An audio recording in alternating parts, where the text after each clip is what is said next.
ใจจากของเขาเจ้าเนาะแต่ว่าคันของที่ว่าเขาไปเห็นที่ว่าเจ้ากินแบบนี้แต่บ่มีผลิตภัณฑ์บ่มีออยอยู่ในบ่แม่นเกี่ยวกับเขากับบ่ฮับโฮเจ้าเขากับบ่รับผิดชอบเพราะว่าเขามาเบิ่งแล้วมากวดสอบมาศึกษาแล้วมันจะเป็นของเขาเนาะจะเป็นของเขาก็จะบ่รับผิดชอบแต่ถ้าเกิดว่าเขามาเบิ่งแล้วโอ้เป็นของเขาแท้บ่บริโภคแล้วไปซื้ออยู่ไสเขาต้องเบิ่งสังกัดมาบนซื้อทำบ่แม่นเจ้าสิไปซื้อตามห้านขายผักขายมีที่ว่าบ่มีการแต่งตั้ง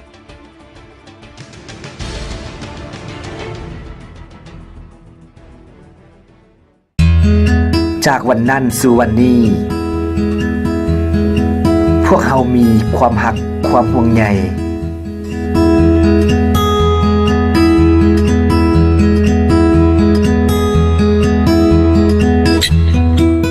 ทุกวันเฮาแจ่มใสเฮาภูมิใจและผูกพัน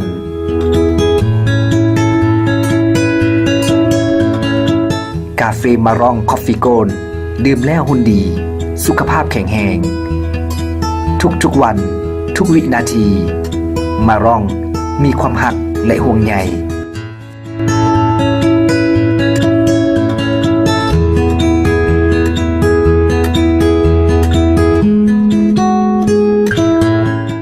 และตอนนี้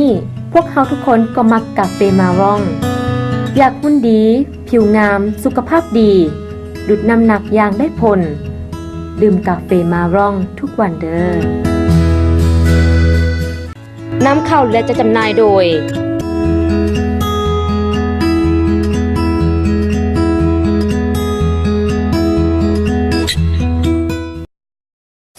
ซิกแพคแค่เครื่องออกกำลังกายที่ทานสามารถบริหารร่างกายได้ครบทุกสัดส่วนทั้งส่วนเทิงและส่วนลุ่มได้ในเวลาเดียวกันบ่ว่าจะเป็นแขนบ่าไหล่หน้าอกหลังลำตัวหน้าท้องกกขาด้านในกกขาด้านนอกสะโพกทางเลือกใหม่สำหรับการฟิตร่างกายแบบสลัดที่เฮ็ดให้ทานบริหารได้ถึง360องศาและเฮ็ดให้ทานอยู่ในท่าบริหารที่ถูกต้องทั้งปลอดภัยด้วยหมอนห้องคอและหลังเพื่อห้องหับสรีระร่างกายทั้งช่วยผ่อนคลายกล้ามซีนบ่เจ็บปวดขิงจากการบริหารร่างกายข่อยอายุ40กว่าปีบ่เป็นตาเสือมันจะสามารถเปลี่ยนแปลงรูปร่างของข่อยให้เบิ่งดูดีขนาดนี้นอกจากจะบริหารเฉพาะจุดแล้วยังช่วยบริหารในท่าต่างๆได้อย่างหลากหลายในเครื่องเดียวมันรู้สึกดีหลายแท้ๆเครื่องบริหารร่างกายซิกแพคแค่ถูกออกแบบมาเพื่อบริหารร่างกายหลายกว่า10จุดและยังสามารถซิทอัพได้ถึง190องศา360องศาที่มีช้อปปิ้งขอเสนอซิกแพคแค่ถ้าทานโทรเข้ามา15สายทำอีทลดทันที 40% เที่ยวโทรมาที่เบอร์ 0212605520 ย้ำ 0212605520 ยินดีรับสำราญด้วยบัตรเครดิตค่าจัดส่งทั่วประเทศ 50,000 กีบซื้อง่ายได้ของดี360องศาที่มีช้อปปิ้ง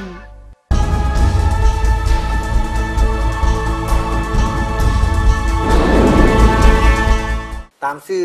หลายคนอาจจะเห็นอยู่โฆษณาต่างๆว่ากินดีหั่นดีนี่เนาะแต่ว่าสุดท้ายกินเข้าไปมันอาจจะบ่แม่นเป็นของเฮาก็ได้เจ้าแม่นล่ะแต่ว่าในล่าสุดนี้ที่ว่ากระทรวงสถานี่ก็คือว่า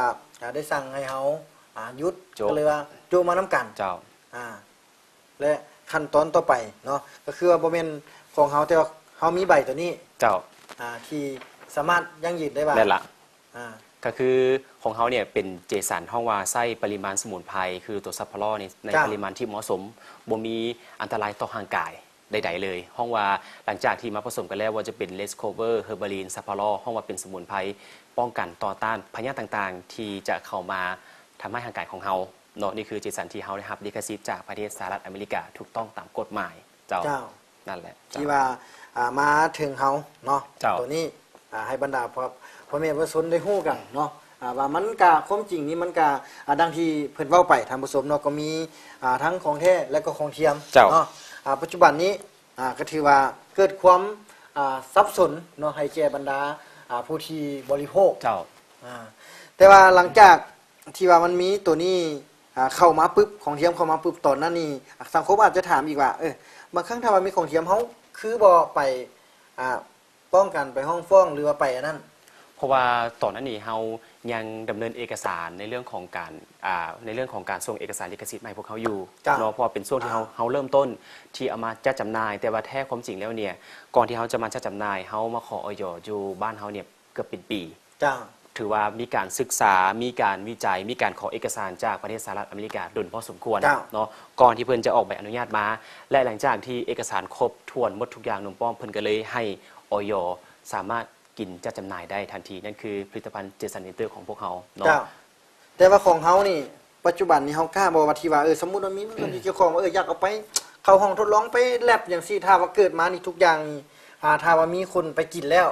เกิดมานี่เฮากล้ารับประกันบ่ว่าอันนี้ทุกอย่างที่ว่านั้นอันนี้ถือว่ากาสามารถเว้าได้เต็มปากเลยว่ากายินดีเนาะภาคส่วนใดที่จะเอาไปเข้าสู่ห้องแลบหรือเอาไปวิจัยเอาไปทดลองก็สามารถยินดีให้ความร่วมมือหนุ่มป้อมบ่มีปัญหาเพราะว่าเป็นอย่างจังว่าได้ประเทศสหรัฐอเมริกาเป็นประเทศที่เจริญแล้วเพิ่นก็วิจัยเพิ่นว่าบ่มีปัญหาสามารถดื่มได้บริโภคได้บ่ว่าจะเป็นเด็กน้อย1 ปีผู้หญิงถือพานี่ดื่มได้เพราะว่าของเฮานี่จะบ่มีสารกาเฟอีนหรือว่าสารกระตุ้นเฮ็ดให้ร่างกายของเฮานี่เบิกบานสารตัวนั้นจะบ่มีเนาะเพราะว่าแท้ที่จริงแล้วของเขาเนี่ยจะบ่แม่นซาหรือว่าบ่แม่นทรีนั่นเองจะเป็นเกสรดอกไม้3 ทวีปจ้ะ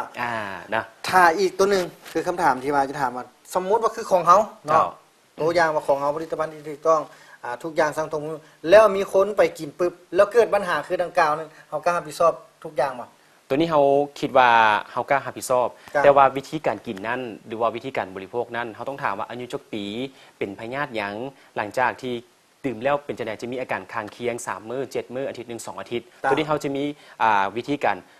บอกการบริโภคเบื้องต้นก่อนเนาะว่าอาการที่ว่าเจ้าจะเกิดขึ้นเนี่ยก่อนเจ้าจะบริโภคเนี่ยเจ้าต้องทำใจไว้ก่อนอย่างเช่นเจ้าเป็นเบาหวานจังซี่เนาะเจ้าเป็นเบาหวานสมมุติเบาหวานเจ้า300หลังจากเจ้าดื่มผลิตภัณฑ์เจสันอินเตอร์แล้วมันอาจจะขึ้นปื๊ด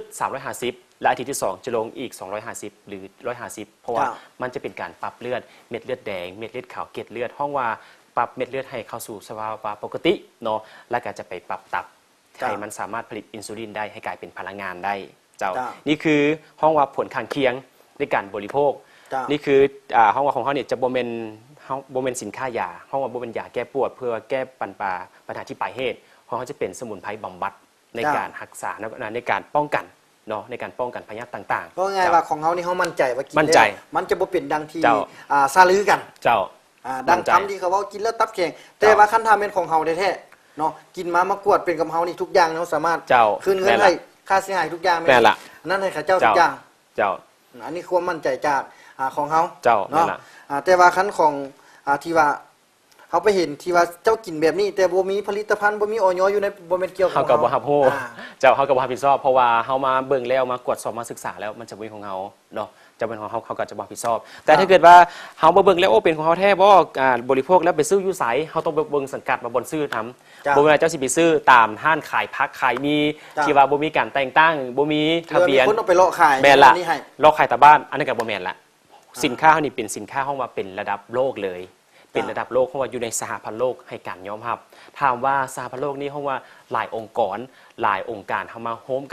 กันจึงกลายเป็นสหพันธ์โลกถือว่ายิ่งใหญ่เจ้าถือว่ายิ่งใหญ่แสดงว่ามีสิ่งที่ใกล้กันมาเนาะแต่ปัจจุบันนี้ก็ถือว่าสร้างปัญหาแล้วก็ติดพันมากับของเฮาปัจจุบันนี้ก็การโฆษณาต่างๆหรือว่าการซื้อต่างๆนี่ก็ต้องแน่นอนต้องลดลงมาเนาะอันนี้ก็คือให้บรรดาท่านผู้ชมอยู่ทางบ้านที่ติดตามชมรายการของพวกเขาเนาะอยู่ในขณะนี้ข้าพเจ้าก็บ่แม่นว่าจะเสียท่านผู้ชมเนาะแต่ว่าให้บรรดาท่านนั้นต้องแม่นคิดเอาเนาะว่ามันเป็นแบบใดแนวใดเนาะทุกอย่างท่านก็ใช้วิจารณญาณของท่านเนาะว่าดังที่ว่าสัมภาษณ์ผ่านกันมาเพราะว่าปัจจุบันนี้หลายคนนี่ก็สับสนเนาะบางคนนี่ก็ยังที่กินถึกก็ยังสั่งซื้อกินอยู่เนาะแต่ว่าก็เกิดความสับสนเนาะฉะนั้นก็ต้องมีการระมัดระวังกันหน่อยนึงเพราะว่าในสื่อออนไลน์ต่างๆจังสิ่งที่ออกมาก็มีการโจมตีบางครั้งนี่ก็ถือว่าว่าง่ายๆว่าจากเพศจากกระทรวงนั้นกระทรวงนี้ที่เกี่ยวข้องมาก็มีแต่ว่าในที่จริงนี่ก็มีแท้บ่ที่ว่าจากบรรดาเพศต่างๆบ่อย่างจังซี่ที่เขาเจ้ามาก็มีโดยที่เพศที่สร้างขึ้นมาบางทีบางกระทรวงอันนี้ว่าขออนุญาตเนาะเป็นกระบอกฮับฮู้อาจจะเป็นบุคคลที่3ที่แฝงตัวเข้ามาแต่พอเฮาเจาะจี้ทางเพจนั้นก็เจ้ากับบ่มีตัวตนกับบ่มีตัวตนที่จะออกมาอธิบายมานำเสนอโดยที่อันนี้ทางทีมงานเขาก็ถามพี่ขึ้นว่าเจ้าเอาอย่างมันยืนยันเอาเอกสารมาจากใส่ว่าคนกินแล้ว ตับแข็งกินแล้วมาไขหลังสุดโทรมกับบ่มี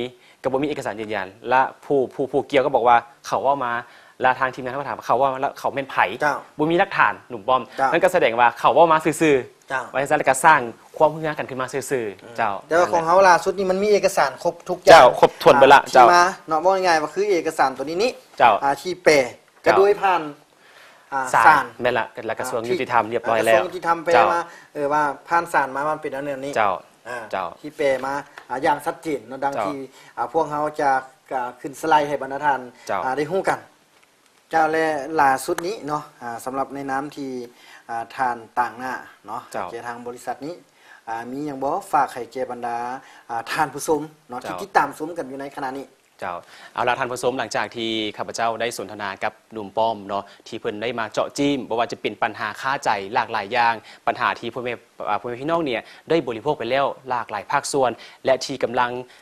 ยังตัดสินใจที่อยากบริโภคเพราะว่าลังเลเพราะว่ากระแสข่าวว่าจะเป็นทางโซเชียลว่าจะเป็นทางอินเทอร์เน็ตเนาะหลากหลายภาคส่วนแต่ว่ามื้อนี้ข้าพเจ้าอยากจะขอฝากอยากจะตอกย้ำถึงว่าถึงแท้ความจริงแล้วเนี่ยผลิตภัณฑ์เจสันวินเตอร์ของพวกเขานี่ถือว่าได้รับการยอมรับจากนานาประเทศอยู่ในสหพันธ์โลกและก็เป็นสินค้าหนึ่งเดียวเท่านั้นที่ว่าเป็นการต่อต้านเป็นการป้องกันพยาธิต่างๆเนาะถือว่าเป็นการยอมรับและก็นอกเหนือจากนี้เนาะสามารถบอกได้เต็มปากว่า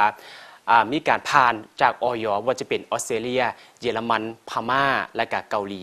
ญี่ปุ่นถือว่าเป็นประเทศที่พัฒนาแล้วมาแล้วหลาย10 ปีเนาะและเวลาที่พ่อแม่พี่น้องที่กำลังจะตัดสินใจซื้อกำลังที่จะตัดสินใจบริโภคให้เบิ่งดีๆของแท้ของบำรุงเนาะของแท้ของดีเพิ่นว่าต้องมีอย.และดาวเขียวเท่านั้นและสิ่งที่สำคัญพ่อแม่พี่น้องจะต้องมีอย.ลาวของบ้านเฮาเนาะตัวนี้ที่เพิ่นได้มาใหม่ๆสดๆฮอตๆก็คืออย.จากประเทศพม่าประเทศเพื่อนบ้านของเรานี่เองที่ว่าเป็นสิ่งที่ภาคภูมิใจเนาะเป็นการยอมรับถามว่าถ้าเกิดบ่ดีแท้หรือว่ามีการทำให้ตับมีการทำให้หมักไขหลังแท้ประเทศที่ว่าเพิ่นพัฒนาและเจริญแล้วคงจะบ่ผ่านอย.ให้ถือว่าพ่อแม่พี่น้องที่กำลังให้เกียรติติดตามชมรายการของหนุ่มป้อมอยู่เนาะก็ถือว่าให้มั่นใจและก็สบายใจได้เกี่ยวกับการบริโภคเพราะว่าตอนนี้มีหลากหลายคนที่ว่าเจ็บป่วยหรือว่าที่อยากรักษาตัวเองให้ดีขึ้นเนี่ยก็ให้เกียรติดื่มกินก็ดีขึ้นกับบ่ได้มีปัญหาว่าเจ็บมักไขหลังหรือว่าเจ็บตับนี่ถือว่าเป็นสัญญาณที่ดีทุกคนก็ยังบริโภคคือเก่าเนาะก็ขอฝากไว้เพราะว่าพี่น้องเพิ่นบอกว่าสลัดที่จะซื้อสลัดที่จะเลือกสลัดที่จะบริโภคเนาะกับสินค้าที่ดีๆอย่าลืมเนาะต้องซื้อของแท้ของดีเท่านั้นกับเจสันวินเตอร์เจ้าขอขอบใจอันนี้ก็คือเรื่องราวต่างๆเนาะที่ว่าปั่นป่วนอยู่ในสังคมท่านผู้ชมผู้ที่บริโภคเนาะบางท่านจังซี่คือว่าเกิดความสับสนฉะนั้นมื้อนี้ทางรายการของพวกเราก็ได้มาเจาะผ่านทั้งเรื่องจริงให้แก่บรรดาท่านได้รู้กันว่าความจริงมันเป็นแบบใดคือแนวใดทุกอย่างแม่นอยู่กับท่านเนาะที่ว่าใช้พิจารณาในการคิดว่าตัวใดมันจริงตัวใดมันบ่จริงเนาะฉะนั้นก็ขอขอบใจหลายๆที่สละเวลามันมีคุณค่าเนาะให้รายละเอียดผ่านทางรายการของเราให้บรรดาท่านผู้ชมได้รู้กันนอกจากนั้นก็ยังฝากเช่นเดียวกันทางผู้ชมเนาะโดยเฉพาะเป็นทางรายการของพวกเรายกตัวอย่างคือของเทียมเนาะถ้าว่าผู้ใดเป็นคนที่เกี่ยวข้องคิดว่าตัวเองแม่นของแท้มีเอกสารคือกันก็สามารถออกผ่านทางรายการของพวกเราได้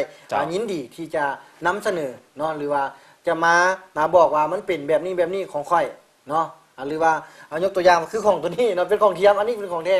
อยากฝากออกผ่านทางรายการของพวกเขาก็ได้ยินดีต้อนรับผ่านทางรายการของพวกเขาเนาะทั้งหมดนั่นก็คือให้แก่บรรดาท่านผู้ชมได้รู้กันสำหรับมื้อนี้ข้าพเจ้าพร้อมด้วยวิชาการของเพิ่นก็ต้องขอกล่าวคำว่าสบายดี